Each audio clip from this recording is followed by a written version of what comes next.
정치 파발마.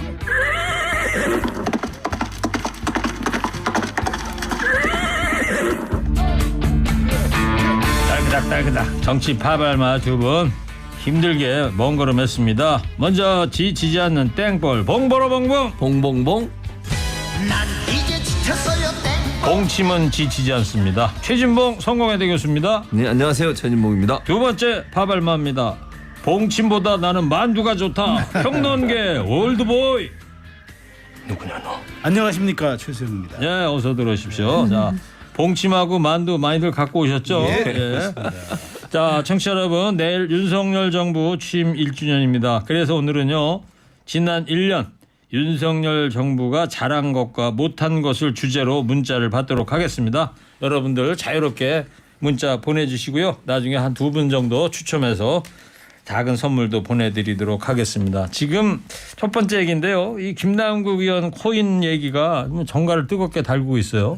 60억 코인 투자 논란에 휩싸였는데 지금까지 코인을 현금화한 거는 440만 원뿐이다 이렇게 얘기했는데 현금화한 정황이 또 나왔다는 주장이 제기됐어요. 중앙일보에서 취재해서 기사를 냈던데요. 최승현 변호사님. 그러니까 지금 김남국 의원의 얘기는 LG 주식을 이제 9억 8천만 원 갖고 있었는데 LG 디스플레이죠. 그래서 이제 그거를 전략 팔았고 2021년에 팔아서 그해 2월 9일하고 12 이래 10억 원을 업비트와 연계된 다른 K뱅크 계좌를 보내서 이제 가상화폐에 썼다. 그렇게 얘기를 했는데 그러니까 이제 그러면은 재산이 줄어야 되잖아요. 그런데 재산 또 늘었어요. 근데 보면은 그 실제 농협 계좌를 보면은 재산이 11억 원 또 증가했어요. 그러니까 사실 이 김남국 의원이 해명하면 해명할수록 약간 꼬이는 게 있어요. 그래서 그러면 이제 처음과 끝은 맞는데 중간께 막 사라져가지고 근데 지금 말씀하신 것처럼 또 본인은 이체하는 그러니까 인출은 440만 원 했는데 자기가 그때 안산 집하고 여의도 오피스텔을 구입하려고 또 돈은 8억 원을 또 이체는 또 했다는 거예요. 그러니까 이 설명이 사실 저희도 헷갈려요. 왜냐하면 이게 지금 김남국 의원이 지금 말하면 언론사들도 지금 쫓아가기 바쁜데 설명하면 설명할수록 자꾸 이 설명이 꼬이는 거예요. 이게 뭘 하나 설명하면은 그럼 거기에 대한 해답에 나오지가 않고 다시 또 설명해야 돼요. 그래서 지금 이 부분은 제가 보기에 뭐 어제 제가 다른 방송도 얘기했지만 이 김남국 의원이 이건 총체적으로 한번 기자회견 해줘야 돼요. 그렇지 않고는 이게 설명이 어려워요. 네. 기자회견 뭐 일정 같은 거 나온 건 없고요. 그러니까 본인이 설명을 조만간 할 기회를 마련하겠다고 했어요. 오늘 김남국 의원이 SNS에는 본인의 입장은 올리지 않았습니까? 올리긴 했고 그다음에 지금 얘기를 들어보니까 그 당에서 이렇게 약 해명을 또 했다 그러더라고요. 당에서 해명한 거는 결국 자기가 코인을 해가지고 90%의 수익을 냈기 때문에 이게 이렇게 일어난 일이다 이렇게 얘기를 했다는 거예요. 그러니까 돈을 얼마를 벌었는지 그 얘기는 정확히 안 하고 90% 정도의 수익을 냈다고 당에서 또 얘기하니까 당내에서는 또 고개를 끄덕끄덕 했다는데 전 도대체 이게 무슨 말인지 그럼 90%의 수익을 냈으면 수익 낸 금액은 또 얼마인지 이것도 또 얘기를 해야겠죠. 정말 저도 질문을 하고 답변을 그러니까 듣습니다만은 정말 어렵습니다. 훨씬 막 이해가 되거나 그러지는 않습니다. 시간 관계상 최진봉 교수님, 네. 이 가상화폐 거래소가 김남국 의원의 거래를 의심 거래로 신고한 부분에 대해서도 의문이 남는다고 하지 않습니까? 네, 그렇게 주장을 하는데, 그러니까 이 거래소에서 그렇게 주장을 하죠. 김남국 의원은 뭐라고 그러냐면 단순 자금 움직임이었다는 이유로 거래소가 금융당에 의심 거래를 신고를 하는 거는 아니다라고 얘기를 하고 있다고 해요. 근데 이 부분에 대해서도 의심 거래라고 하는 게 뭔지 정확한지 하는 부분은 지금 나오지 않고 있어서 뭔지 모르겠고 또 하나는 사실은 검찰이 김남국 의원의 계좌 추적을 하겠다고 영장을 청구했는데 기각이 됐거든요. 그래서 그 기각된 이유도 좀 살펴봐야 된다. 왜 기각이 됐는지 하는 부분. 현재는 아직까지는 불법이라고 나온 건 없어요. 그러니까 네. 지금 돈의 뭐 출처가 어떻게 되냐, 팔아서 그 돈이 어디 갔냐, 요 중간에 요 문제를 지금 문제를 삼고 있는 건데 뭐 요 문제는 만약에 의혹이 있거나 아직 완전하게 해명이 안 됐다고 하면 김남국 의원이 다시 한번 설명하면 된다고 생각하고요. 네. 그 돈이 빠져나와서 어디로 가고 이런 부분이 이제 아마 약간 좀 명쾌하게 설명되지 않는 부분이 있는 것 같아요. 근데 그러니까 그 부분에 대해서 현행법을 위반했다. 그건 아직 없어요. 그런 나온 거는. 팩트는 나온 건 아직 없는 거 같고. 없는데 왜 가상화폐 거래소가 김남국 의원의 거래가 의심 거래였느냐면은 네. 코인 실명제를 하기 직전에 대량으로 인출했잖아요. 코인 대량. 실명제가 작년 3월 3월에 하는데 했는데 그 직전에 이제 했단 말이에요. 근데 이게 금액이 컸고 그다음에 또 뭐가 있냐면 이 사람 이제 김 의원이 투자한 위믹스라는 게 우리로 치면 잡코인이라는 거예요. 뭐 그러니까 이더리움이나 뭐 비트코인처럼 정말 우리가 이렇게 세계적으로 인정하는 게 그러니까 우량주가 아니고 그래서 이 더군다나 위믹스는 주식을 발행하려면 이제 주식 백서를 내야 되는데 이 백서를 거짓말을 했다는 거예요. 총량을 속였어요. 그래서 징계를 받아요. 그래서 취소가 되든가 하여튼 무슨 법 제재를 받습니다. 그래서 이게 위험한 코인인데다가 이거를 김 의원이 갑자기 전략 매도를 하니까 이게 돈의 흐름이 이상하다고 원래 그 가상화폐 거래소가 신고를 하게끔 되어 있답니다. 이게. 그렇기 때문에 신고한 거지 김 의원의 주장대로 마치 무슨 자기를 위해서 음모론이 펼쳐진 건 절대 아니고 김 의원이 이 부분에 대해서는 절대 의혹 제기할 일이 아닙니다. 여권의 주요 인사들이 김남국 의원에 대해서는 강력한 비판을 하고 있어요.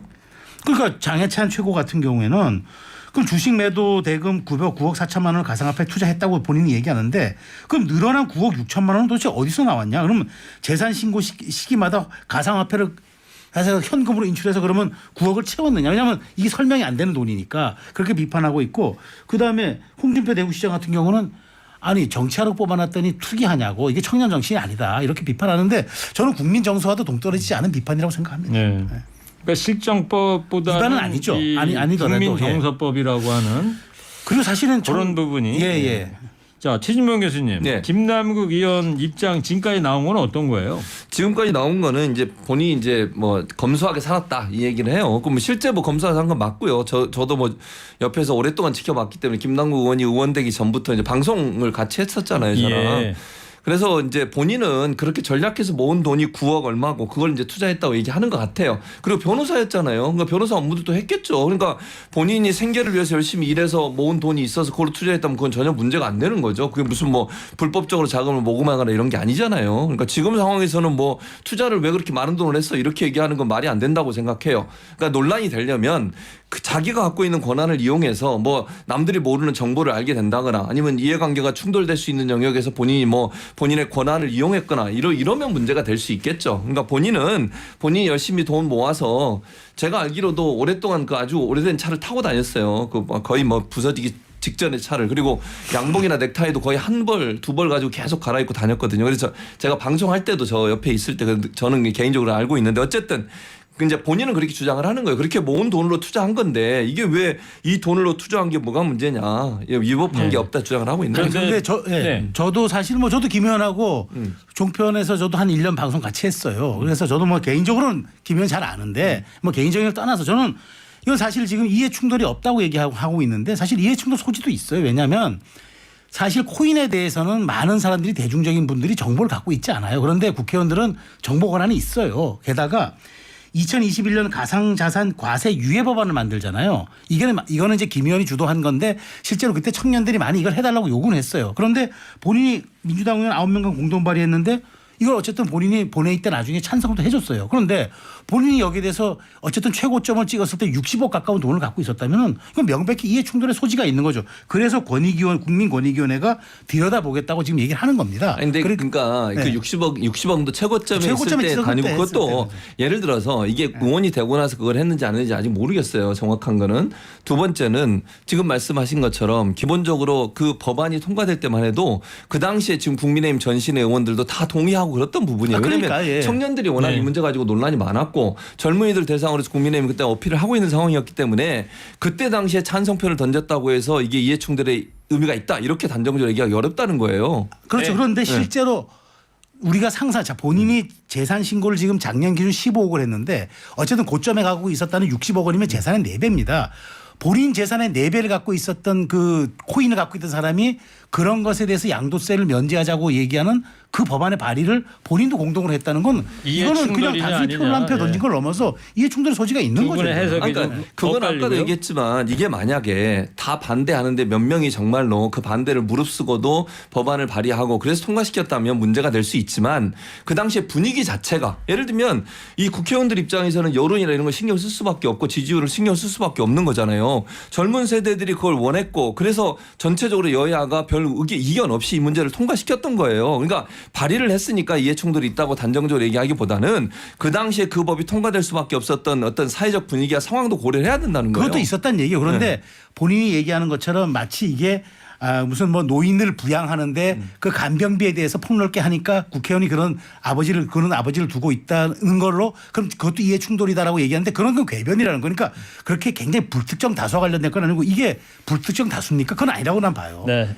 이게 아니 그러니까 누가 갖고 똑같은 있어요. 얘기 반복하게 얘기하지 마시고 자, 무슨 반복 말이냐면 여기까지만 그러면 하고요. 결국은 국민의힘도 반대를 했었어야 한다니까요. 그때 그게 아니잖아요. 그러니까 국회의원이 예를 들어서 이럴 수 있어요. 본인이 정말 코인을 갖고 있는 사람이니까 무조건 반대해. 그건 이해관계 충돌이야. 그렇게 얘기해버리면 그 당시에 전체 분위기나 여론상 그 법이 통과되기를 바라는 여론이 있었고 또 여야가 거기에 대해서 크게 충돌하지 않은 상황에서 그걸 반대하는 그것도 여론에 따라가지 않는 거잖아요. 이 점은 그러면. 지금 팩트를 얘기한 거 아니 아닙니까? 그렇죠. 그래서 저는 이 법이 통과됐어요. 그러면 말 통과됐다.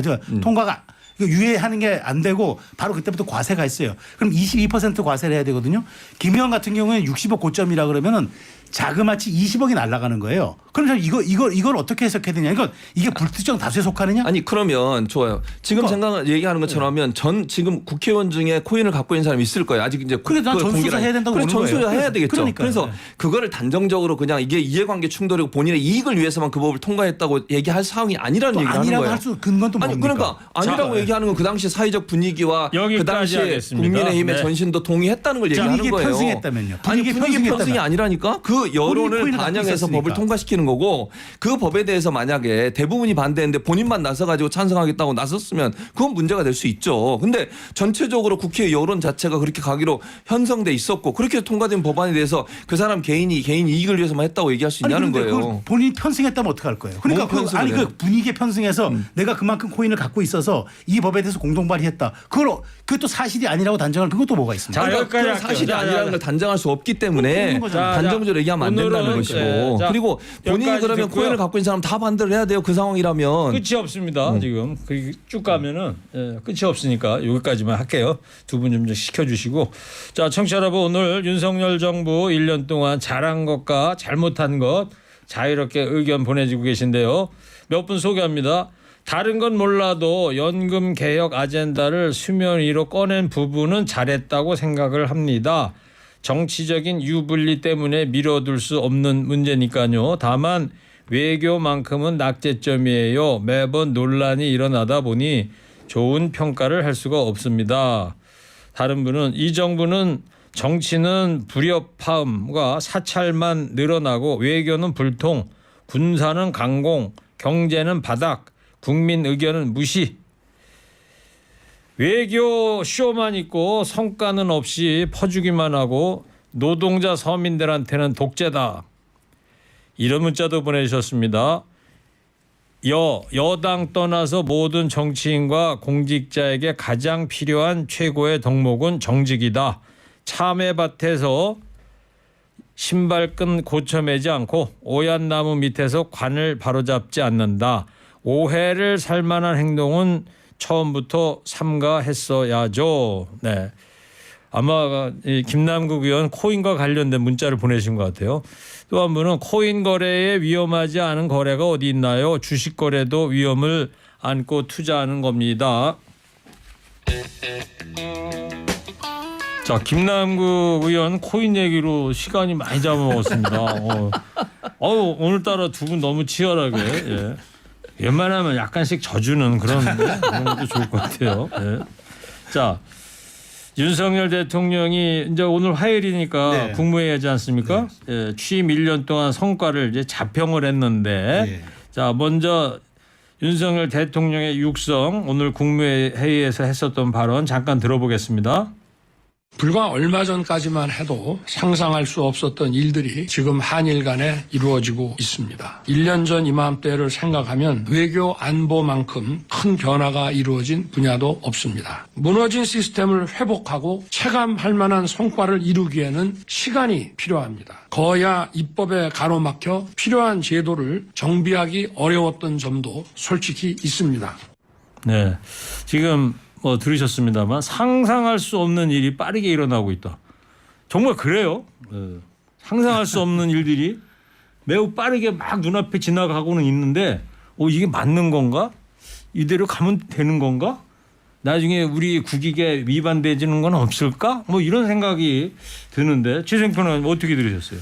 뭐 저는 사실 윤석열 대통령이 취임하고 나서 1년간 전임 문재인 정부의 그 정책 패러다임을 바꾼 건 맞습니다. 자, 간단하게 말씀드리면은 그 전략적 모호성을 문재인 정부가 갖고 있던 외교 노선이었다면 전략적 명확성으로 바꿨고, 문재인 정부가 한반도 운전자론 얘기하면서 균형 외교를 얘기할 때 윤석열 대통령은 동맹의 외교를 얘기했고, 가치 동맹. 그러니까 그다음에 저 문재인 대통령 쪽에서 자주 외교를 얘기할 때 여기는 이제 가치 외교, 글로벌 가치 외교를 얘기, 완전히 축이 달라졌어요. 그렇기 때문에 엄청나게 큰 패러다임이 변한 건 맞습니다. 그렇기 때문에 이게 그럼 지금 체감할 수 없는 속도로 진행되고 있는 것도 맞고, 다만 이게 방향성이 옳으냐 어떻게 평가받느냐는 결국은 저는 국민이 내년 총선에서 평가할 거라고 생각을 합니다.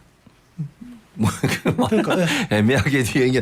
그 국민 평가라고 생각해요 저는. 그러니까 그리고 선택의 문제니까. 최수영 평론가도 그런 얘기 하잖아요. 아니 여론조사도 있잖아요. 매주 한 번씩 그렇죠. 여론조사도 나오는. 있죠. 네. 근데 별로 신경을 안 쓰는 것 같아요. 지지율 1%도 하겠다고 하니까 뭐 하시는 것 같은데, 최수영 평론가도 그랬잖아요. 기시다가 오면서 뭔가 가져올 거다. 가져온 게 아무것도 없어요. 조금 가져왔어요. 뭘 갖고 와요. 반값 채운다니. 아니 제3자 변제안에 대해서도요. 전범 기업이나 일본 정부가 거기에 대해서 돈을 내겠다 이런 얘기 한마디 한 적도 없고, 사과도 하나도 안 하고 그냥 가요. 그리고 이번에도 보면 이거 지금 오염수 문제, 오염수 방류 문제도 저는 윤석열 대통령이 뭐 나중에 얘기하겠지만 뭐 시찰단 보낸다잖아요. 그 남은 건 그거 하나 있는 것 같아요. 그렇죠. 근데 23일, 24일. 그것도 저는 실효성이 없을 거라고 봐요. 그리고 그냥 면제부 주는 거예요. 어떤 점에서 실효성이 없을 거라고 보세요? 기본적으로 시찰을 한다는 가서 보는 거잖아요. 1박 2일 동안 가서 그냥 견학하는 거예요. 그것도 일본이 정해진 루트에 따라서 이거 보여주고, 그거 시설 만든 거 보여주고, 그다음에 결과 나온 거 자기들이 보여주고, 이것만 보고 오는 거예요. 아니 검증이라고 하는 건 우리 전문가가 가서 직접 시료도 채취하고 직접 분석도 해보고, 그다음에 이게 정말 위험한지 안 위험한지 살펴봐야 되는 거잖아요. 어제 제가 KBS 뉴스인가를 보다가 어떤 전문가 한 분이 그런 얘기를 하는데 귀가 번쩍 뜨이더라고요. 시찰단이 가서 10년 전에 네. 후쿠시마 원전 폭발했을 때 그때 당시에 그 오염수 그게 저장이 돼 있을 테니까 그 시료를 채취해 와야 된다는 거예요. 예? 그렇죠. 지금 그렇게. 거를 하는 게 아니라 예. 맞다 이런 생각도 드는데. 그러니까 저도 이번에 가는 게 단순히 통과 의뢰에 그쳐서는 안 된다고 봅니다. 그래서 전문가 그룹이 가야 되고, 일본이 보여주는 것만 우리가 보고 동의하고 이런 것들이 그런데요. 아니라 말씀 실제로 끌어서 죄송한데 1박 2일로 가잖아요. 예. 후쿠시마까지 가는데 하루 걸릴 거고 오는데 또 서울 오는데 하루 걸리고. 그러니까 그 몇 시간밖에 안 있을 것 같아요. 그 카메라 기자들 대동해서 아마 가겠지. MB 정부 때 사실은 그 광우병 파동이 있었잖아요. 그럴 때 국민들의 저항을 불러온 그 조항 하나가 있었어요. 그게 뭐냐면 현지에서 광우병소가 발견되더라도 소고기 수입을 중단하지 않는다. 이 대목이 굉장히 불을 질렀거든요. 국민 감정에. 저는 이번도 마찬가지라고 봐요. 그렇기 때문에 가서 통과 의뢰를 하면 안 된다니까 1박 2일 동안 프로그램 시간 잘 짜고 우리가 요구할 거 요구하고 볼 거 제대로 보고 와야지, 그냥 일본 거 쭉 프로그램 보고 그냥 들어온다? 저는 그건 과학의 영역이긴 하지만 국민 감정의 영역이기도 하기 때문에 이 부분은 잘 들여다보고. 그건 불가능하다니까요. 과학의 영역이니까 말씀을 드리는 건 무슨 말이냐면, 시료를 채취해서 그 시료를 분석하는 기계를 갖고 가든 아니면 일본에서 그 기계를 제공해 주든 우리가 가져와서 우리나라에서 분석을 하든 이렇게 해야 돼요. 그러지 않고서는 검증을 못 하는 거거든요. 아니, 그러니까 우리 전문가가 가서 직접적으로 해서 채취하면 또 되잖아요. 그러니까 채취해서 그러니까 네. 가져와서 우리가 우리나라에서 분석을 하든 아니면 그 현장에 분석하는 기계가 있어서 거기서 분석을 해서 논의를 하든 이래야 된다는 거예요. 근데 1박 2일 동안 스케줄을 보면 그게 불가능하다고 저는 보여지고요. 시간을 충분히 가져야 돼요. 왜 1박 2일만 하죠? 아니 안전하다고 100% 안전하다고 안전성이 보장되기 전까지는 우리 국민의 생명과 안전을 지켜야 하는 대통령 입장이 저는 거부해야 돼요. 그러면 안전성이 완전히 아주 검증을 철저히 해서 안전성이 완전히 보장되기 전까지는 시간이 얼마나 걸리든 기한을 두면 안 돼요. 1박 2일 동안 그것도 정부 기관 사람들이 간대요. 산하 기관에 있는 사람들 전문가들이 간다고 하는데 시민사회단체 사람들은 왜 안 들어가는 겁니까? 아니 다 정부에서 일하는 분들 입장이라면 물론 그분들 중에도 뭐 자기들 생각이 있을 수도 있겠지만 기본적으로 정말 정부가 원하는 정책과 방향에 일정 부분 방향적으로 갈 수 있다고 봐요. 네. 그러면 반대 입장을 갖고 있는 시민사회단체든 환경 전문가든 아니면 원자력 전문가들 이런 분들이 함께 참여해서 오랜 시간 동안 좀 깊이 있게 분석하고 논의하고 100% 안전성이 확보되는 것을 확인하고 알겠습니다. 그리고 나서 결정을 해야죠. 자, 지금 일본 정부의 계획은 7월 초에 오염 처리수 방류 아닙니까? 그 전에 하는 일들이 이번 19일, 20일 날 히로시마에서 G7이 있고 네. 거기 윤석열 대통령 가서 원폭 피해자들 뭐 위령 참배한다는 거예요. 참배하고. 그리고 네. 다음 주 23, 24일 우리 시찰단이 후쿠시마 갔다 한다는 오고 거죠. 그리고 나서 7월 초 한 달 뒤에 이제 방류를 시작한다는 거 아닙니까? 네, 맞아요. 자, 이번 시찰단에 하여튼 거는 기대가 크고요. 자, 이 마지막으로 요 얘기 좀 내일 이제 1주년인데 예. 기자회견을 안 합니다. 네. 그리고 홍보 영상을 윤석열 TV에서 홍보 영상을 공개하고 있다는데 이거 어떻게 생각하세요? 어떻게 저는 대통령이 취임 1년 됐는데 기자회견을 안 해요? 저는 윤석열 대통령께서 이번에 취임 그러니까 연초 기자회견도 안 하셨잖아요. 근데 1년 기자회견 저는 해야 된다고 봅니다. 그러니까 좀 아쉬워요. 그래서 저는 이렇게 생각합니다. 사실 대통령이 할 수 있는 연두 기자회견, 취임 1주년 기자회견, 2주년 기자회견 이건 현직 대통령만이 누릴 수 있는 특권이고 권능입니다. 이거 살려야죠. 그리고 저는 국민은 그러니까 우리 공직자 특히나 선출된 공직자들은 우리 국민은 4대 의무를 지잖아요. 국방의 의무, 납세의 의무, 교육의 의무, 근로의 의무. 저는 공직자는 하나 더 추가돼야 된다고 봐요. 설득의 의무. 네. 왜? 국민들이 선출했고 국민들이 위임했으니까 이건 이렇습니다라고 저는 설명을 해야 될 기회가 반드시 있어야 된다고 봅니다. 예. 그런 5대 점에서 의무는 누가 지어낸 거예요? 제가 좀 뇌피셜로 한 거예요. 최수영 평론가. 아니 그래서 저는 사실 그렇게 생각해요. 저도 좋은 지적이죠. 아니 정말 그 위임받은 권력이기 때문에 항상 좀 설명해야 될 필요는 있어요. 그렇죠. 국민한테 미국 갔다 온 이야기, 일본 가서 기시다 만나고 온 얘기 이런 얘기를 해줘야 될 거 아니에요. 그러면 취임 1년 해보니까 이런 게 아쉽더라. 어떻게 얘기하시면 보세요? 좋잖아요. 아니 당연히 해야죠. 그걸 뭐가 어떻게 봅니까? 이게 아니 본인이 용산으로 옮길 때 뭐라고 그랬어요? 첫 일성이 그렇게 반대를 했잖아요. 청와대에서 나와서 용산 옮길 때 국민들 소통하겠다고 그런 거죠. 소통 무슨 소통이 불통이지 지금. 아니 도어 스태핑도 그만두고 기자들이 뭐랄까요 반발했다고 그거 가지고 그만둬 버리고. 봉침을 너무 빨리 발사하시니까 말이 그게 말이 됩니까? 이게 더 심한 말 하려다가 지금 정제하는 거예요. 지금 이거 공중파 방송이라 이런 식으로 하면 안 되는 거죠. 소통하겠다고 그래서 문재인 대통령 그렇게 공격을 했잖아요. 소통 안 하고 기자회견 안 한다고. 아니 몇 번 했냐고 손가락 세면서 본인은 몇 번 했습니까? 한 번 했잖아요 기자회견. 네. 아니 이런 식으로 하시면 안 되는 거죠. 두 분의 일치된 견해는 기자회견 안 하는 건 말이 안 된다. 좀 이걸로 아쉽다. 저는 하고요. 그렇게 생각합니다. 예, 좋습니다. 좀이 아니고 많이 아쉽죠. 예, 공직자는 많이 좀 4대 의무에다가 하나의 의무, 설득의 의무를 더 지닌다. 좋은 얘기였습니다. 자, 시간이 없어 여기까지 하고요. 자, 문자 주신 분 중에서 1483님, 7058님 두 분께 작은 선물 보내드리도록 하겠습니다. 한 청취자께서 토론이 후끈후끈합니다. 예, 슬슬 여름도 다가오는데 예, 후끈후끈합니다. 자, 정치 팔발마 오늘 시간사 한 줄 평 없이 여기까지 하겠습니다. 지금까지 최수영 평론가 최진봉 교수였습니다. 두 분 고맙습니다. 감사합니다.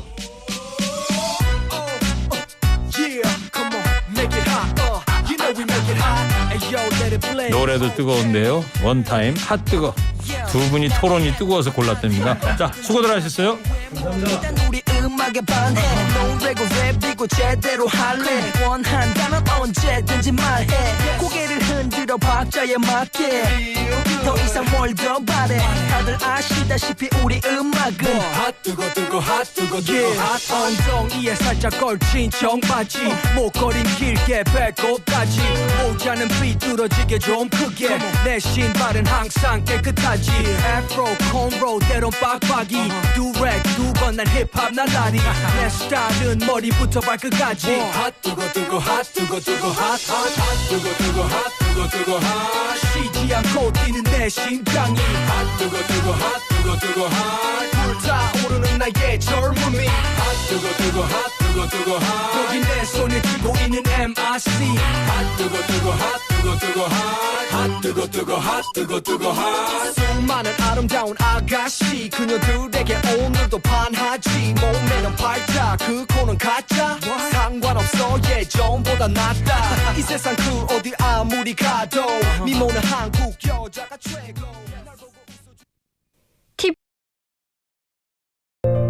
안녕하십니까. 대한비과학회 회장 김창훈입니다. 여러분의 코 건강하신가요? 코는 호흡작용뿐만 아니라 후각을 통해 위험 상황으로부터 우리를 지켜줍니다. 또한 공기를 정화하고 맛을 구분하며 면역작용에도 영향을 미칩니다. 이러한 코 기능이 악화된다면 신체적 불편함은 물론 삶의 질도 저하될 수 있습니다. 항상 코 건강을 민감하게 살펴보시고 질환이 의심된다면 이비인후과 전문의와 상담하세요. 이 캠페인은 대한비과학회가 함께합니다. 늦은 밤. 저는 서울 안심이 앱을 켜고 집에 가야 안심이 되는 편입니다. 위급한 상황일 땐 휴대폰을 흔들어주면 자동으로 신고돼서 경찰이 출동하고, 서울 안심이 앱을 켜고 택시를 타면 보호자에게 자동으로 택시 번호와 위치가 문자로 전송됩니다. 혼자 집에 걸어가는 게 무섭다면 귀가 동행 서비스 안심귀가 스카우트도 신청할 수 있습니다. 한마디로 안심 귀갓길엔 서울 안심이 앱이 딱입니다. 플레이스토어나 앱스토어에서 서울 안심이를 검색하세요. 이 캠페인은 동행매력특별시 서울시와 함께합니다. 알바생 경진씨도, 노무제공자 주성씨도, 예술가 정민씨도 모두 두루누리 사회보험료 지원 대상입니다. 사업주와 근로자 모두의 부담을 줄여주는 두루누리 사회보험료 지원 대상이 더 넓어졌습니다. 근로자 수 10인 미만, 월평균 보수 260만 원 미만의 근로자와 그 사업주라면 최대 80%까지 사회보험료를 지원해드립니다. 사회보험 가입은 의무, 혜택은 두루두루. 자세한 내용이 궁금하다면 지금 바로 두루누리를 검색해보세요. 이상 근로복지공단 사내 모델이었습니다. 이 캠페인은 근로복지공단과 함께합니다. TBS 기상정보입니다. 우리 이웃의 건강관리자 서울시 약사회 협찬입니다. 오늘 전국이 맑고 공기도 청정한 편입니다. 하지만 자외선 지수가 매우 높은 수준입니다. 자외선 차단에 신경 쓰셔야겠고요. 오존주의보가 경기도 중부권과 남부권에 발령됐습니다.